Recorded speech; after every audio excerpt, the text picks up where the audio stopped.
నమస్తే మిత్రులారా, నేను అడ్వకేట్ చౌహాన్. మిత్రులారా, ఒక కేసులోని విషయం ఏంటి అని అంటే, ఒక యజమాని వద్ద పనిచేస్తున్నటువంటి దంపతులు కొంత సొమ్మును కూడబెట్టుకుని ఆ యజమాని వద్ద నుంచి ఒక ప్రాపర్టీని కొనుగోలు చేయాలనుకుంటారు. ఆ యజమాని ఏం చేస్తాడంటే, సరే ఈ ప్రాపర్టీ మీకు అమ్ముతాను, కానీ మీరు గవర్నమెంట్ కి సర్చ్ ఛార్జీలు, రిజిస్ట్రేషన్ ఛార్జీలు ఎక్కువ చెల్లించకుండా గిఫ్ట్ డీడ్ చేసుకోండి, బాగుంటుంది అని వీళ్ళకు మిస్గైడ్ చేసి వీళ్ళకు ఆ ప్రాపర్టీని గిఫ్ట్ డీడ్ చేస్తాడు. ఇప్పుడేమంటున్నాడంటే, ఆ గిఫ్ట్ డీడ్ చెల్లుబాటు కాదు, దాన్ని మేము క్యాన్సిల్ చేస్తున్నాము అని చెప్పి భయపెట్టిస్తున్నాడు. సో మిత్రులారా, మన దేశంలో ట్రాన్స్ఫర్ ఆఫ్ ప్రాపర్టీ యాక్ట్ అనే చట్టం ఉంది.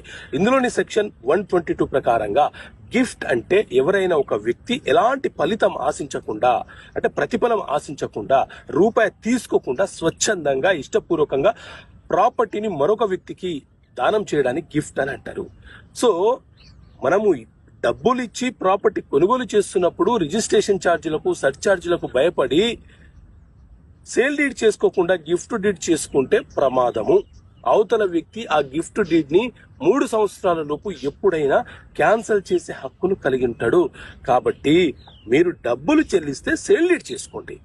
మీకు అవతల వ్యక్తి స్వచ్ఛందంగా ఎలాంటి రూపాయి ఆశించకుండా మీకు ఇష్టపూర్వకంగా ఇస్తే అప్పుడు గిఫ్ట్ డీడ్ చేసుకోండి. కానీ రాంగ్ ట్రాప్ లో పడిపోయి మోసపోకండి మిత్రులారా. Thank you.